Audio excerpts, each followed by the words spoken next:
Welcome to the Gen Z Show. I'm your host, James McLamb, and I'm joined today by my friend from out in Colorado, Mr. Evan. How are you doing, Evan? Hey, I'm doing fantastic. Thanks for having me. Well, it's good to see you. How are things out in your state today? Rainy. It's been rainy for the past week. Well, send some overweight to North Carolina because we're starting to heat up here, and it's beginning to be a little dry, which is concerning to some people. Will do. Don't like it. Well, Evan, today you and I had the great opportunity to interview a mental game coach. Now, we're going to define what mental toughness is and why you need a mental game coach during this interview.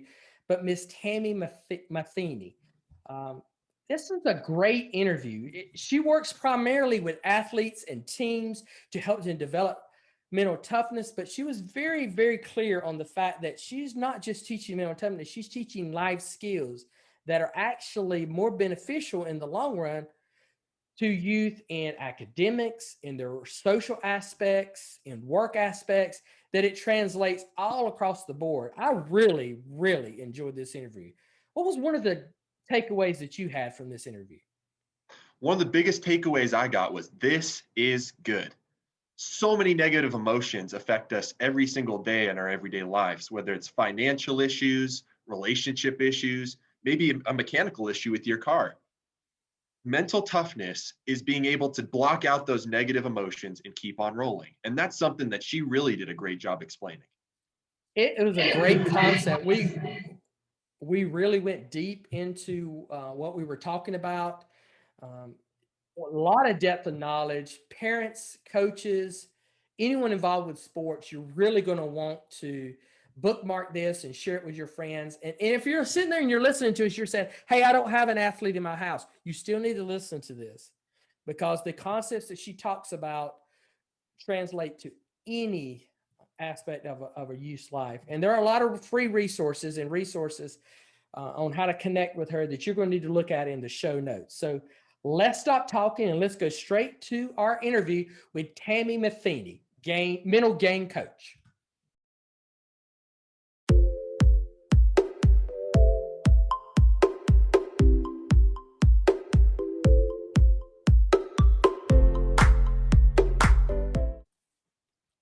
Tami, welcome to the Gen Z Show.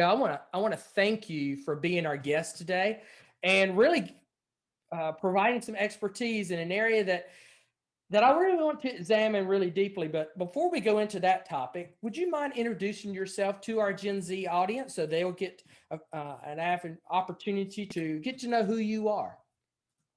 Sure. First of all, I'm excited to be here. I'm looking forward to this opportunity to talking to you guys. I'm Tami Matheny. I'm a mental game coach and I own Refuse to Lose Coaching. And I tell everybody I have the best job in America. I get to watch sports, talk about sports, work with athletes on building all of the intangibles. I believe that athletes spend so much time on the physical part that the mental part's often overlooked. But why I have such a passion for it is sports is the vehicle, but what I do is teach life skills and it can be applied to anything in life. So I love hopefully seeing the difference I make in someone 5-10 years from now. So that's kind of my why of why I do my job and, think it's the best job in America. You describe yourself on your side as a mental coach and really mental toughness. Define what you think mental toughness is, what you would see mental toughness as, so that our audiences understands what we're talking about as we go forward. And I'm glad you asked that because I think that those words mental toughness are thrown out. Hey, be mentally tough. And okay, but what does that mean in defining it for our youth?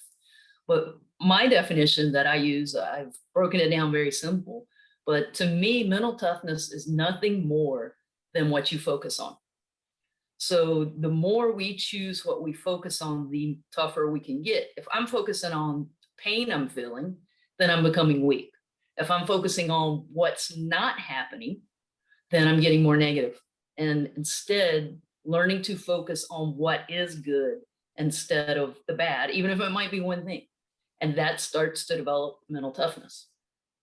You ever have one of those aha moments when someone says something? When you said that, Before the call, we were chatting. I was telling you that I might start talking about this. Is that I just went to a football banquet last night for my son, and I was wondering as I was sitting there, what was the difference between those athletes? What was making some tough and some not tough as the coaches were talking about it? What was making some that were very good athletes, but because they had that mental aspect of their game, it made them elite athletes, where others who may have more skill were not as tough.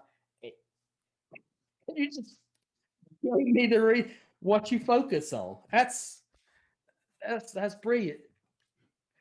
Someone's probably watching this and they're starting there right now. They're saying, okay, I don't have a kid who's an athlete, so I'm gonna cut this off. Let's keep them in the conversation real quickly. Right. This is not just for athletes. This Oh, no. translates to anything else. Tell them how it can go to school and work and even relationship building. Well, again, like I said, I use sports as the vehicle, but usually the difference I make with athletes I work with is in academics or socially developing more confidence. And I do a little work outside of athletics, but these are just skills that successful people have and work at. So again, sports is the vehicle, but the messages that I like to talk about transcend the sporting environment. Evan, as an athlete, any of this ring a bell with you? Absolutely. No, one of the most important things I see is maybe an injury or a missed call or something can completely change the way that somebody views a game. But the person that always can keep their head with tunnel vision, that they can only see the goal, will be twice as good as the person that's worrying about everything else around them. Very well said. So when you're starting work with someone and you're starting to coach them and you're helping them get started, what are some of the steps that you get them to help them focus on what they need to focus on? Did that question make sense? Well, yeah. And it looks different with every client or every team that I work with. But one piece that I put in somewhere near the beginning is the concept of this is good. And I took it from an African folktale. And yeah, I can share the story if you'd like, but the whole idea. Okay. I love telling stories. I call it Tami time. But there was a king in Africa and he had his best friend that he kept with him wherever he went because the best friend could remind him when things weren't going well. This is good. And he was always able to put a positive spin on things. Well, they go hunting one day and he loads the king's rifle for him. Well, it backfires and blows the king's thumb off. So the king is irate, throws his best friend in jail. All the way to jail, the best friend is like, this is good. This is good. When he gets to jail, the other guys in jail are like, you're an idiot. This isn't good. Your best friend just threw you in jail. No, this is good. Fast forward, he's in jail still for 1.5 years. And the king goes out on another hunting party. Well, they're captured by a band of cannibals that are going to kill them and eat them one by one. But they were extremely superstitious and did not believe in killing anything that wasn't whole. They saw the king didn't have a thumb. They let him go. He's like, oh my gosh, my best friend saved my life. He rushes back to the prison, gets down on his knees. Please, please, please forgive me. The best friend, of course, says, this is good. The king says, yes, it was good for me. You saved my life, but I've wasted 1.5 years of your life. And the best friend said, no, this is good. For had I been with you, I could have been killed and eaten. Now, I tell that story very early on, and I like to preface, hopefully that's a little bit more dramatic than what we have to deal with academically, job-wise, athletic-wise. But the concept, when I read that story 12 years ago, just resonated with me. And it has made a positive impact professionally, personally, in my life. So I like to challenge athletes or students. All right, what is good about the bad call? Instead of focusing, oh my gosh, we just got cheated. What is good about that? Okay, what is good about a loss? What is good about an injury? And trying to get them to shift their mind to when bad things happen, a typical response is the poor me or this is unfair. And so then we've kind of killed ourselves mentally of being able to overcome and rise above. But if you can keep that mind open, like the best friend did, nothing was ever good or bad, really. It was what it was. If we can do that, then we stay alive mentally to allow something probably different, but maybe even better to occur the next play, next year, next season, 2 years from now, maybe. We don't know when, but again, it's just the mindset of, all right, there was a reason for this happening. My focus is on what can I do right now to make something better. Wow. That is powerful. This is good. I mean, I live it and breathe it. I wear it on my wrist every day. I've written a book about it. So, I mean, it has just, it's changed my life. I love that story. This is good.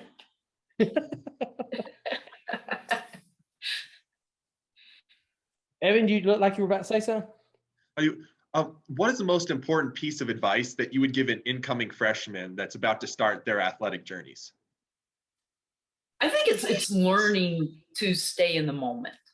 I think too often, especially if we're a freshman coming in and academically or athletically, we might shift our focus to what we were in high school, or we might be thinking ahead, maybe to the next year, next semester, or athlete might be thinking of they're already starting, having a starting position or something. And we get too far ahead, or we hang on to the past. And I'm a firm believer that, and you guys can challenge me, my clients like too often, and that's fine, but I believe that it's almost impossible to have a negative emotion, lack of confidence, frustration, irritability, just negativity, but it's hard to have those emotions if we are in the present moment, because they all come from thinking about a past event, even if that was in the last minute, the last play that happened, or from thinking ahead and starting to get filled with dread and anxiety. Oh, that makes a lot of sense. Just think like somebody that may have missed a buzzer beat or something like that, and they let that affect them into their next couple of games, or a real life example, maybe financial stress that could be coming a year or two from now. That makes a lot of sense. And if they have that "this is good" mentality and learn from it, then they're probably setting themselves for something better later on. But if they hang on to it and, oh my gosh, I can't believe that happened, then they've killed themselves mentally. You know what I think of mental toughness too? I think for me, the term often talks about like the discipline people have in the preparation before they're actually, not how they respond to a situation like Evan was discussing, but how they prepare themselves. That football back last night when they were talking about the kids who were their top. They didn't necessarily talk about their feats on the field during the game as much as it was what they were doing to prep beforehand. So how would you advise a parent who has a child who is just not disciplined, doesn't have that mental discipline, whether it's for academics or athletics? What steps could you suggest to help that parent prepare that child? Boy, that's a big question.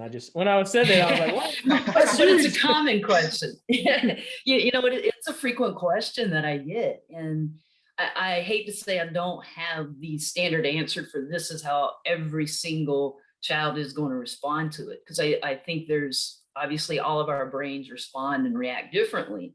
But the framework is finding out what motivates that child. And how do you... It's almost like positive manipulation. That sounds bad, but it's how do we positively manipulate the athlete, the child, to do what's in their best interest. I am really big on helping our youth really find their why. Why are they going to school? Why are they playing that sport?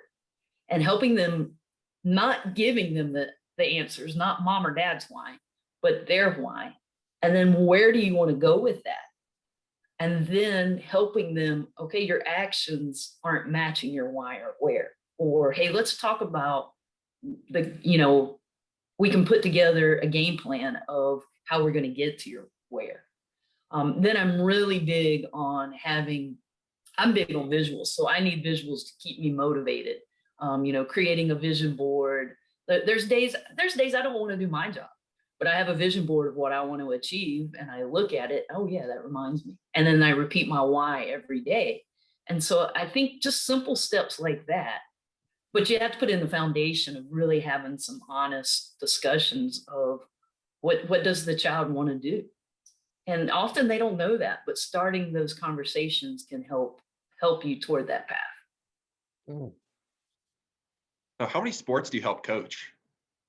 I'm open to any sport. I've done football, basketball, baseball, softball, golf, tennis, lacrosse, um, soccer's, so about any sport, runners, And gymnasts, even does your hockey. teaching methods change up between any other sport, or do they all stay pretty consistent between them? Not between sports, more between teams or individuals. Sometimes the lingo obviously has to change. With a cheering team, I'm not using the same lingo as a hockey team where, it might be a little more centered around mental toughness. Right. But the concepts are the same. It's about helping them learn confidence and helping them change their focus to find that this is good. But then you have, individuals that you and I are different. You might need something different than I need. So that's where variety comes in. I noticed one of the resources that you have, one of the books that you have, the 4 Easy Steps to Build and Maintain Confidence. I almost feel like that's a lure to get folks in, because we all know there's no easy steps to build and maintain confidence.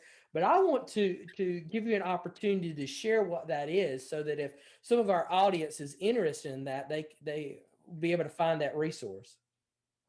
Well, I want to tell you the backstory first, if that's okay. Because wonderful, yes. It was really a selfish reason why I wrote the book. I really struggled with confidence in high school and college. And if you saw me on the outside, you wouldn't have believed that. Now, you were a college athlete too, right? Right, I was, and had relatively, good success. The success I did have was from confidence, but I was on what I call the roller coaster of confidence. I didn't have that sustainable confidence. Good shot, good game, I'm up here. Bad shot, bad game, or a bad comment from a coach, down, up, down, up, down. And it was exhausting. So I started, out of college, I was like, there's got to be a better way to life. And I just started researching what do confident people do and studying them informally, as I did other work. And then I became a collegiate tennis coach. And I started trying to apply, again, without any rhyme or reason, ways to help them with confidence. So that's kind of what led to it. But one thing in school, I made pretty good grades, except for anything involved in writing. And teachers all the time, yeah, your writing really needs some work. Great content, great material. And I worked really hard on this book report because I wanted to just show I could do it. And my English teacher gives it back to me with a big fat F in red on it and says, too good to be yours. Basically accusing me of cheating. And it just what I allowed it to do with my confidence is what I want to prevent others from allowing.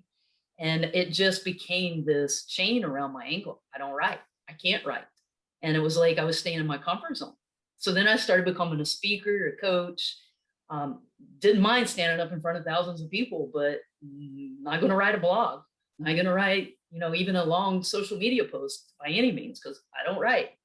And had a coach challenge me, you need to have a written book or material. So when you're not here, nope, I don't write.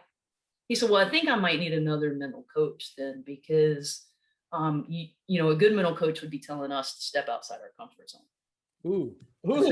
I said, okay, good point. And so I started the journey of writing. It started off on some other subjects, and then I thought, you know what? I'm going to write if I had to just stand up without any preparation, what I would talk about, and I'm going to write it how I would talk. Give a short concept, give a story of how it's helped someone else, and then give 4 or 5 ways to put it into, play in your life. So it's an easy read. The 4 steps, again, I use a little bit of the time to describe it and share stories. And then here are some exercises to start applying in your life. Those 4 steps are, I call it talk to talk, all of the thoughts that we have throughout our day. Then our body language, I call that walk the walk. And to me, your body language and your talk are teammates. If I carry myself a little bit bigger, it's sending messages to my brain to be a little more confident. If I'm slouched, then I'm becoming my brain's getting those messages that I'm not as confident. An analogy I use in the book is, and I'm gonna ask you and Evan, let's pretend that this is $100 bill. You two are, you're tough guys. So could you cry on demand for that $100? Probably not. Yeah. I don't know if I would. Yeah. $1,000. Get a You're little at bit least more. We're starting to get a little bit up Yeah. there. Yeah. I'm gonna give it a good try. I don't know if my acting skills is that good. But or let's say it's $1 million, you are set for life if you can cry on demand. So maybe you can, maybe you can't, but how would you try? How would I try to cry? Obviously, I would think about something that was incredibly sad for me, something that would put me in that sad place. Ev? I'd probably agree. I think of some family member, something like that maybe I'd be missing that's far away, just something sentimental. And what do you might not be aware of it, but as you're thinking those thoughts, what do you think your body language is looking like? Probably collapsed down a little bit, just a little bit crunched up, maybe a little somber. Yeah, exactly. So those two things together can help you create that mood. Now, a little bit easier. I'm going to give you this $100. You've had the worst day in your life, but I'm going to give you this $100 if you can start being happy. How would you do it? Stand up a little bit taller, raise your shoulders a little bit. Think about all the fun I'm gonna have with that $100. Right. Yeah, exactly. So, those are just two examples. If I want to be confident before I play, I'm getting in a confident body language and I'm thinking confident thoughts. So humans have the ability to create any emotion that we want. We just often choose to go with how we feel instead of trying to change it for how we need to be. So to me, those are the two most powerful. The third one is what I call see it, be it. And that's the image you have of yourself.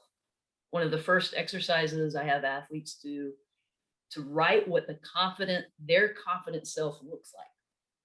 And then I want them to read it every morning and just kind of plant that seed of what they're confident at their best, what they look like.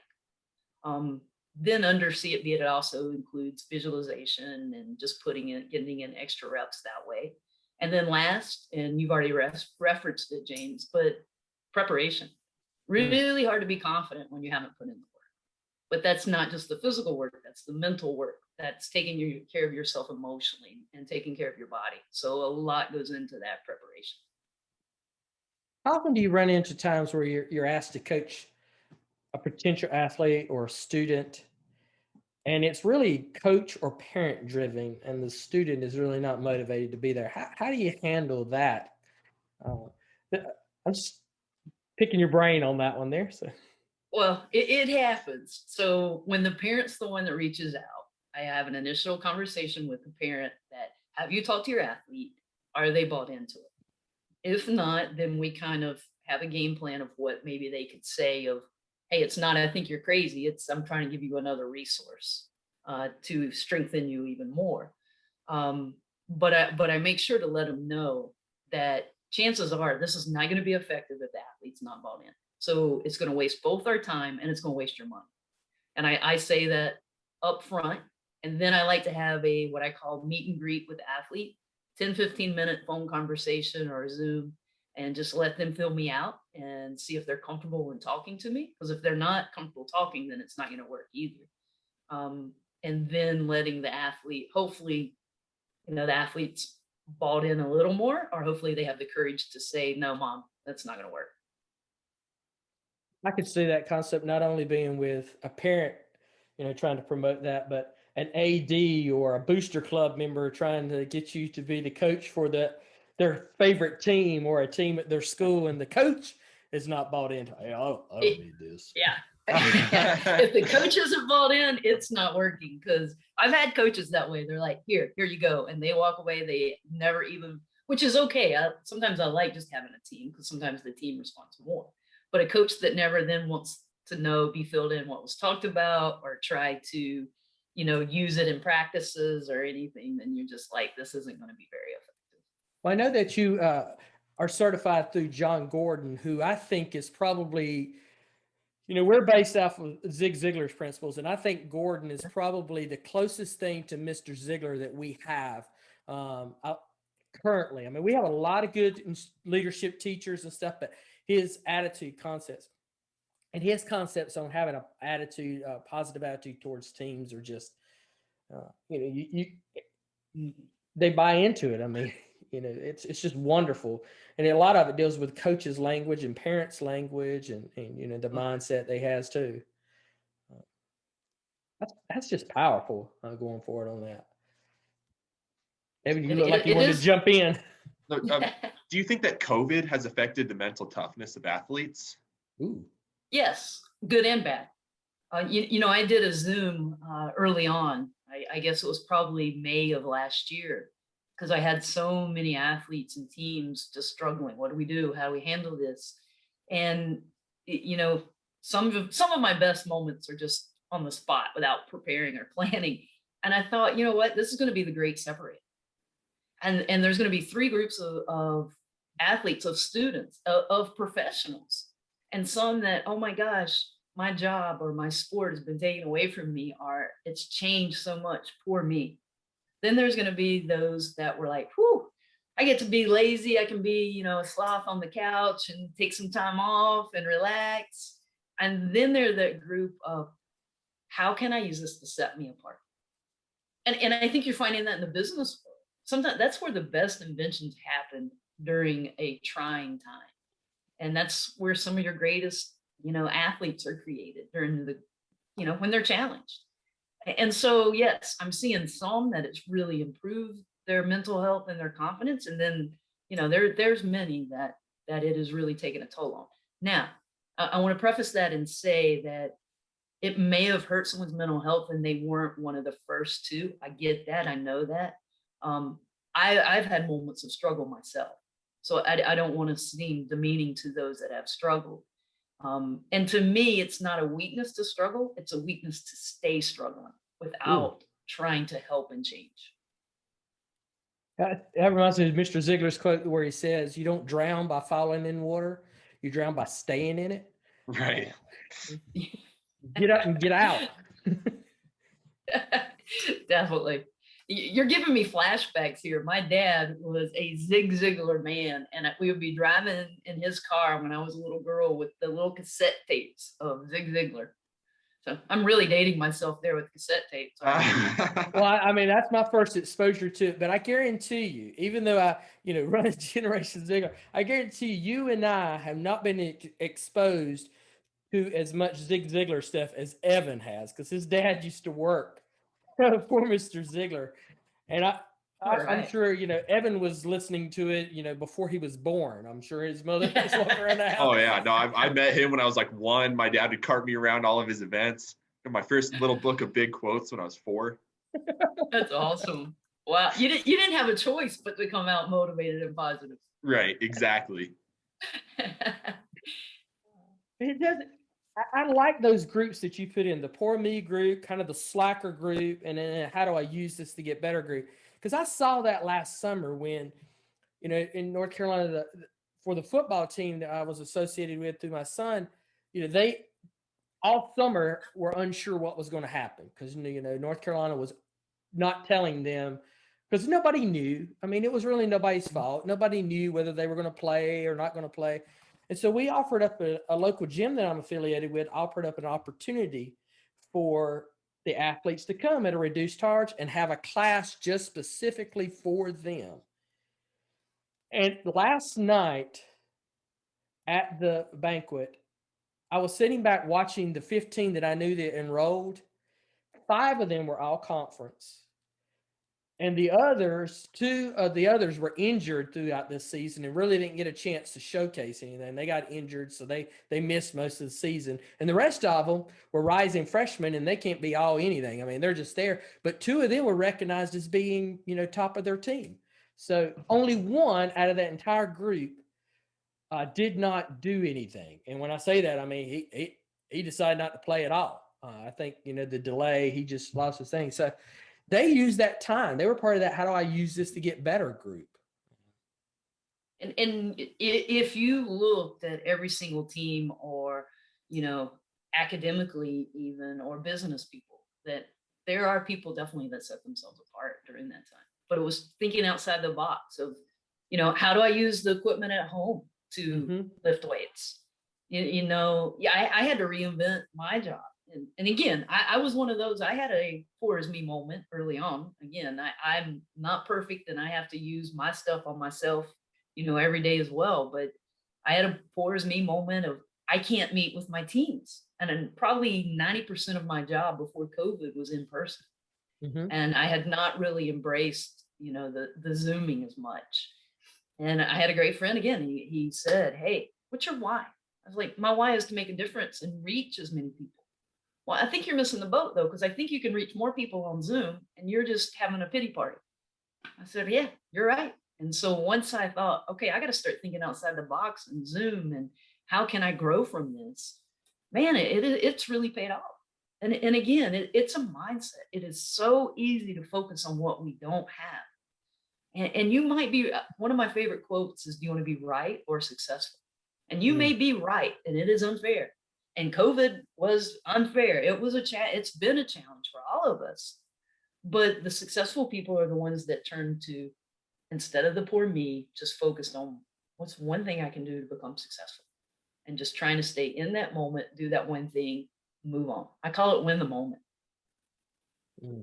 Evan, did you notice over her shoulder there, the book "This Is Good's" on the shelf? I do see that now. I didn't even notice that. That's cool.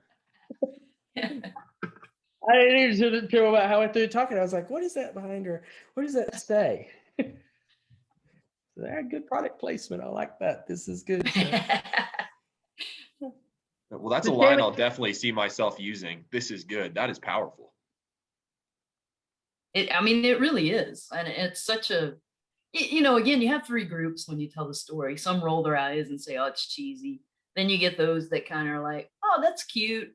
I'm going to try to use it." Then you get those, "No, I'm going to use it to make a difference." I like that.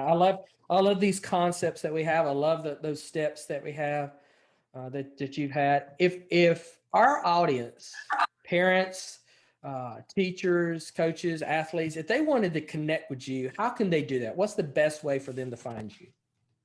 My website, it's r2lc.com. That just stands short for refusetolosecoaching.com. I'm pretty active on social media with Twitter, at Tami Matheny. That one is pretty much just dedicated to confidence tips and suggestions. And then at R2L Coaching is kind of the entire mindset, leadership, teamwork, unity, anything positive, motivational. Instagram, it's all spelled out: refuse the number 2, lose coaching. I also on Facebook have a Parents in the Mental Game that's just dedicated to parents and helping them help their children. And then I have a This Is Good Facebook group too. That Do you just actually trying do to. Oh, I'm sorry. I was just saying, you actually are coaching parents as well, not just the athletes, but parents as well. Oh yeah, Wow. yeah. And some of my clients are the parents. And then it's maybe the child doesn't want to be, or the parent realizes, well, I need to change. That's interesting. So how much do you think is that for you teaching the parents, then it just trickles down to the kids? So you're saying that it all starts at home from there, or? I don't know if I want to say it all, but I think it's your parents. We learn so much when we're young and modeling their behavior, how they talk, or when we make the decision we don't want to be like them. But our parents impact us so much, as do coaches or teachers. So it's, I can't say that's definitely the answer, but that's one piece of the puzzle. And so the more I get the parent, instead of saying, "Hey, be confident," why aren't you confident? Giving them one way to be confident. And that's one of the biggest things I've learned. I made the mistake as a coach, telling my athletes to be confident. All that does is create more frustration and anxiety because it's not like they're trying not to be confident, but they don't know how. So, that's one Wow. of the first pieces of advice of telling a parent, instead of, hey, be confident, give them one thing if they do will help them with confidence, like your body language. That's something simple to focus on that can help. Or I call it P squared, change your self-talk to P squared, positive or productive. And if they're setting the example, and again, I do a monthly thing for parents on a recruiting website. And, one parent is like, how do I get my kids to eat better and sleep better? And I said, well, what are your habits? And their habits were horrible. Well, we learn from our parents. So if you want your child to be positive, be confident, then you can't come home complaining about your boss. Or they're going to come home complain about their coach. And again, I know every family's different, but I see that a lot, generalized. Interesting. I would think parents that have multiple kids. I got my two oldest are both athletes. My youngest is still coming along. Hasn't really found what she wants to do when she's trying a variety of different things. But the two oldest, and they were so different in the way that their mental game was approached. The oldest, so tough, so disciplined, did swimming, was extremely successful, all state and things, was on the All-American relay team, very disciplined on what they done. My son, very gifted, very talented, but not as tough mentally. I hope he doesn't watch this.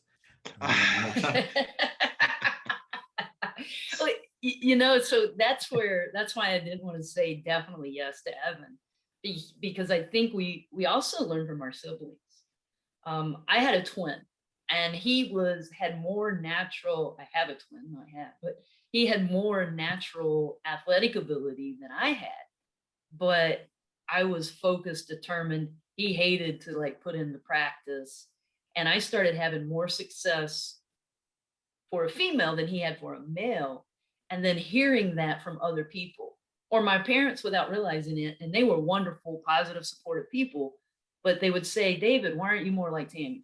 And sometimes that comparison can just make a child like, I don't want to deal with it. I'm going to check out here. But again, there's no, hey, this is the game plan for every single individual, but just because of family dynamics, from environmental dynamics, from coaches or friends, or everybody plays a part in our psyche, in our mindset. That's good. That's good. Tami, thank you for your time.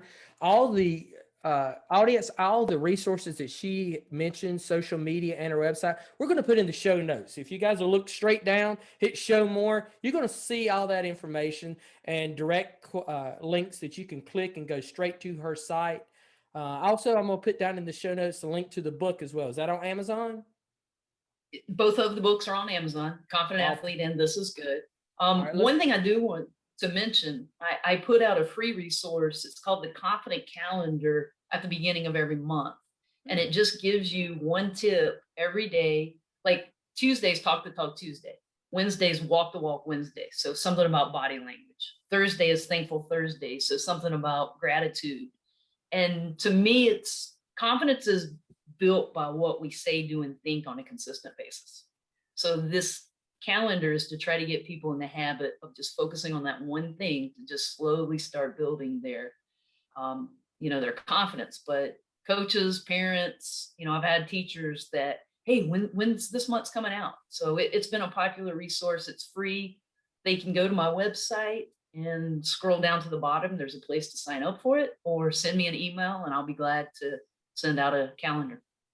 Is there a way to do a direct link that I can put in the show notes as well? That way they can hit it right there and go straight to your site. I can send that to you. Yes. Yeah, let's do it. Yeah, we'll do that and make it easy for them so they can go straight to your site. Great idea. Provide as much value for them as they possibly can. So thank you again. Thank you, Evan, for this. Thank you, audience, for joining us. Remember to like, comment, and share. And we'll be back again next week with another show on the Gen Z Show.